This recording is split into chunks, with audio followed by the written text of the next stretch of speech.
इस वीडियो को पूरा देख लेंगे तो जन्माष्टमी व्रत से संबंधित सभी शंकाओं का समाधान हो जाएगा। 2024 की जन्माष्टमी हर वर्ष इस बार से खास क्यों है? व्रत कब करना है, पारण कब करना है, व्रत कैसे करना है, व्रत के नियम क्या हैं और भी बहुत कुछ हम इस वीडियो में जानेंगे। सबसे पहले बता दूं कि 2024 में भगवान श्री कृष्ण का 5251वां जन्मोत्सव है।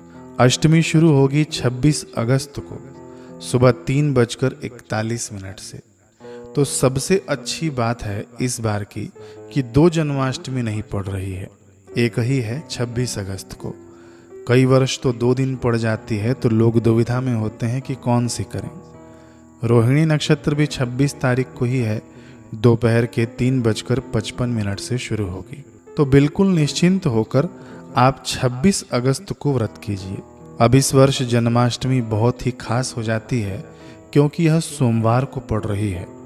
इसकी महिमा मुझे ब्रह्म वैवर्त पुराण में मिली। लिखा है उसमें कि यदि जन्माष्टमी बुधवार या सोमवार को पड़े और कोई व्यक्ति ऐसे जन्माष्टमी का व्रत उपवास कर ले तो व्रती पुरुष फिर से गर्भावास नहीं करता है, यानी जन्म मरण के चक्कर से छूट जाता है। अष्टमी नवमी को स्पर्श करती हो और रोहिणी नक्षत्र भी पूरा हो तो यह व्रत सबसे सर्वोत्तम माना गया है। और ये पूरा का पूरा योग जैसे भगवान बता रहे हैं इस वर्ष 2024 में एज इट इज है, यानी बिल्कुल ऐसा ही है जैसे भगवान बता रहे हैं। भगवान आगे कहते हैं कि सैकड़ों वर्षों में भी ऐसा योग मिले न मिले कुछ कहा नहीं जा सकता। ऐसे उत्तम व्रत का अनुष्ठान करके व्रती पुरुष अपनी करोड़ों पीढ़ियों का उद्धार कर देता है।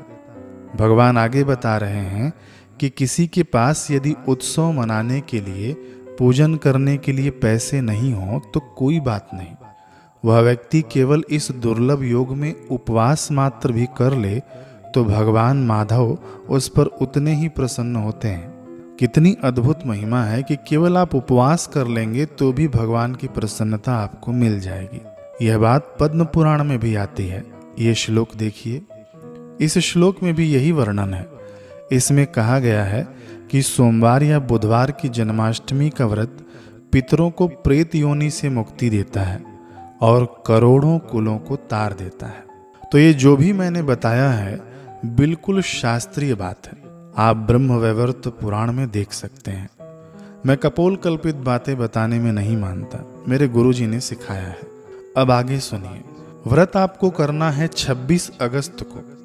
हो सके तो आप व्रत निर्जला कीजिए, यानी आपको कुछ खाना भी नहीं है और जल भी नहीं पीना है, बिना कुछ खाए पिए। और यदि यह संभव नहीं है तो केवल आप जल पीकर भी व्रत कर सकते हैं। यदि आवश्यक हो, जी हाँ, यदि आवश्यक हो तो आप गाय का असली दूध ले सकते हैं। मैं असली इसलिए कह रहा हूँ क्योंकि शहरों में जो लोग रहते हैं उनके पास डेयरी का दूध आता है। असली है या नकली अब कौन बताए। यदि दूध नहीं हो तो फल ले सकते हैं, लेकिन फल आप तभी लीजिएगा जब आपको बहुत आवश्यकता हो। जैसे कोई वृद्ध हो, कोई बीमार हो तो उनके लिए चल जाएगा। बाकी जो लोग कर सकते हैं व्रत तो कड़क व्रत कीजिएगा। मैं कहूँगा कि आप निर्जला रहिए और नहीं हो सकता है तो आप जल पीकर ही व्रत कीजिए। बाकी आप अपने स्वास्थ्य के अनुसार देख सकते हैं। कुछ लोग प्लानिंग में होंगे कि साबूदाना बना लेंगे, उपवास की सब्जी खा लेंगे या हलवा बना लेंगे या बाजार का फलाहारी खा लेंगे। तो ऐसा आप सोचना बंद कीजिए, ये प्लानिंग मत कीजिए। उपवास में शक्कर खाना और गुड़ खाना भी मना है। लोग गाजर का हलवा बनाते हैं, लेकिन गाजर का हलवा उपवास में नहीं चलता है, ना एकादशी में, ना जन्माष्टमी में, ना किसी अन्य व्रत में। तो ये सब खाकर आप व्रत उपवास का सत्यानाश मत करना। 20 करोड़ एकादशी के पुण्यों का सौदा है, थोड़ी तपस्या तो होनी ही चाहिए। क्योंकि इस दिन आप व्रत उपवास कर लेंगे तो आपको 20 करोड़ एकादशी का पुण्य लाभ होगा। और सबसे इम्पोर्टेंट बात मैं बता दूं, जो आप लोग कमेंट में भर भर के पूछते हैं कि चाय पी सकते हैं क्या, तो चाय और कॉफ़ी बिल्कुल नहीं पी सकते। अब कई लोग कमेंट करेंगे कि चाय और कॉफ़ी क्यों नहीं पी सकते।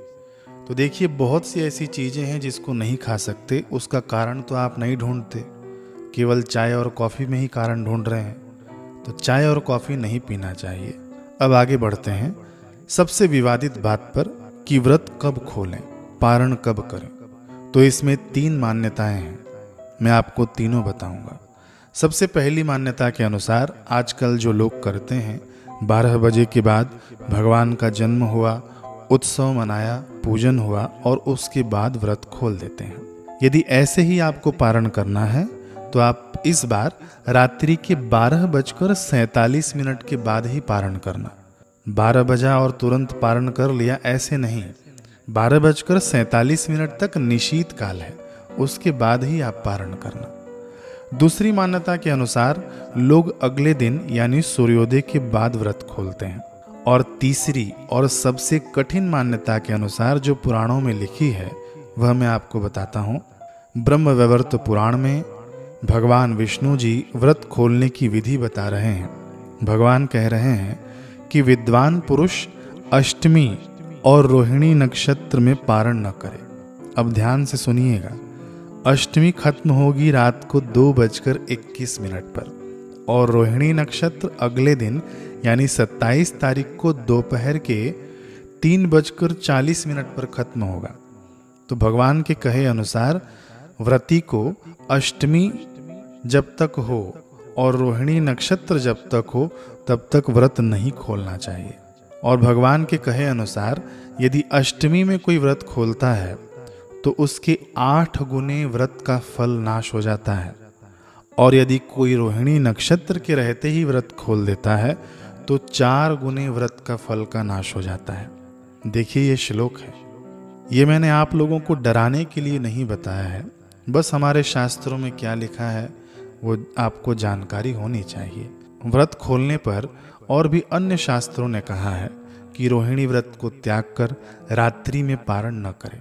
लेकिन जो मैंने पहली विधि बताई है कि जो लोग उत्सव के बाद व्रत खोल लेते हैं, उसका भी शास्त्रों में वर्णन है। गरुड़ पुराण और विष्णु धर्म में कहा है कि तिथ्यांत में या उत्सवांत में पारण करें, यानी जब उत्सव पूरा हो जाए उसके बाद आप पारण कर सकते हैं। तो आप कंफ्यूज मत होइए, जो भी आपका मन करे तीनों तरीकों में से आप उस प्रकार से पारण कर सकते हैं। और यदि किसी को रोहिणी नक्षत्र के बाद पारण करना हो तो बीच का रास्ता भी है। आप 26 तारीख जब तक भगवान का जन्म न हो तब तक निर्जला रहिए और उसके बाद आप फलाहार, दूध आदि पर रह सकते हैं 27 तारीख दोपहर के 3:40 तक, जब तक रोहिणी नक्षत्र खत्म न हो जाए। रोहिणी नक्षत्र खत्म होने के बाद आप भगवान की आरती कीजिए और उसके बाद व्रत का पारण कर सकते हैं। अब बात करेंगे उन लोगों की जो लोग चाहकर भी व्रत नहीं कर पाते हैं। जैसे कोई बुजुर्ग हो, बीमार हो, किसी का ऑपरेशन हुआ हो, कोई छोटा बच्चा हो, गर्भवती माताएं हों या माताओं की माहवारी हो, कुछ भी हो, किसी भी कारणवश जो लोग व्रत नहीं कर सकते हैं उनके लिए क्या कहा है शास्त्रों ने। ब्रह्मवैवर्त पुराण के अनुसार जो लोग असक्षम हैं व्रत करने के लिए, उनके लिए भगवान नारायण बता रहे हैं कि जो लोग व्रत उपवास नहीं कर पाए किसी कारणवश, तो उन्हें किसी ब्राह्मण को खिला देना चाहिए। अब देखिए जन्माष्टमी है, ब्राह्मण ने भी व्रत उपवास किया होगा और आप जबरदस्ती खिलाएंगे तो झगड़ा हो जाएगा, युद्ध हो जाएगा। तो इसलिए भगवान आगे बता रहे हैं कि यदि आप ब्राह्मण को खिला नहीं सकते हैं तो इतनी मात्रा में आप धन दे दें उसे कि वह उस दिन 2 टाइम का भोजन कर सके। ये दान उसी के हाथ से करवाइएगा जो लोग व्रत करना तो चाहते हैं लेकिन किसी कारणवश व्रत नहीं कर पाते हैं। तो एक इतना सुंदर उपाय है हमारे शास्त्रों में। दूसरा उपाय भगवान बताते हैं कि 1000 गायत्री मंत्र का जप करें, यानी जन्माष्टमी के दिन टोटल 10 माला गायत्री मंत्र का जप करें तो उसको भी वही पुण्य लाभ होगा। अब जो लोग दवाई खाते हैं उन्हें क्या करना चाहिए, तो मैं बता दूं कि आप व्रत में दवाई ले सकते हैं, इससे व्रत उपवास नहीं टूटेगा, क्योंकि शरीर माध्यम खलु धर्म साधनम, शरीर धर्म का साधन है। शरीर ही नहीं रहेगा तो आप भगवान की साधना कैसे करेंगे। इस व्रत को बच्चे से लेकर बूढ़े तक सभी लोग कर सकते हैं। कुंवारी कन्याएं, विवाहिता माताएं बहनें, विधवा माताएं बहनें सब कर सकती हैं। कई लोग पूछते हैं कि हम पहले व्रत करते थे, बीच में व्रत छूट गया तो हम फिर से कर सकते हैं क्या? तो इसका उत्तर है कि बिल्कुल कर सकते हैं, निश्चिंत होकर कीजिए। किसी के घर में मृत्यु हुई है तो वे लोग व्रत कर सकते हैं क्या? जी हाँ, व्रत कर सकते हैं, पूजन नहीं करें। कई लोग पहली बार व्रत करना चाहते हैं तो वे भी शुरू करें। अब आखिरी बात, 26 तारीख की सुबह यानी जन्माष्टमी की सुबह आप अपने स्नान के पानी में सफ़ेद तिल डालकर स्नान करना मत भूलिएगा। ये भी मैं शास्त्रों से ही बता रहा हूँ। ऐसा करने से आपको अद्भुत पुण्य लाभ होगा। इस दिन सुबह में स्नान आदि के बाद भगवान के 1000 नामों से अभिषेक करना कच्चे दूध से। यदि दूध नहीं मिले तो नॉर्मल जल लेना, उसमें थोड़ा सा गंगा जल मिलाना, सफ़ेद चंदन का चूर्ण मिला देना, गुलाब जल, इत्र आदि डालकर वो जल तैयार कर लेना और उस जल से भगवान का अभिषेक करना। हिंदी में भगवान के 1000 नाम पर वीडियो मेरे इसी चैनल पर डला हुआ है। वो हिंदी में नाम लिया जाएगा, आप उसी नामों से अभिषेक करते जाना, चम्मच से भगवान के ऊपर जल डालते जाना। इसका लिंक मैं डिस्क्रिप्शन में दे दूंगा, 1000 नामों वाला।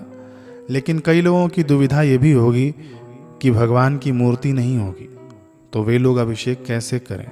वे लोग सोनार की दुकान से चांदी का सिक्का ले आइए जिस पर भगवान कृष्ण का फोटो अंकित हो। इतना भी नहीं कर सकते हैं तो एक सुपारी लीजिए और उसके अंदर भगवान से प्रार्थना कीजिए कि हे भगवान, इस सुपारी को हम आपका प्रतीक मानकर इसी की हम पूजा कर रहे हैं। ऐसे करके भी आप भगवान का पूजन, अभिषेक उस पर भी कर सकते हैं। ये हो गया पहला अभिषेक जो आपको सुबह में करना है स्नान के बाद। अब दूसरा अभिषेक भगवान के जन्म के बाद करना है, यानी 12 बजे के बाद। ये आप कर सकते हैं निशीत काल में। निशीत काल का समय है 12:01 से 12:45 तक। आप इसके अंदर भगवान का गोपाल सहस्त्र नाम से अभिषेक कीजिएगा। ये गोपाल सहस्त्र नाम स्पष्ट और शुद्ध उच्चारण के साथ मैं अपलोड कर दूंगा, अपने इसी चैनल पर आपको मिल जाएगा। तो वो ऑडियो आप चला लेना और उसी से भगवान को अभिषेक करना।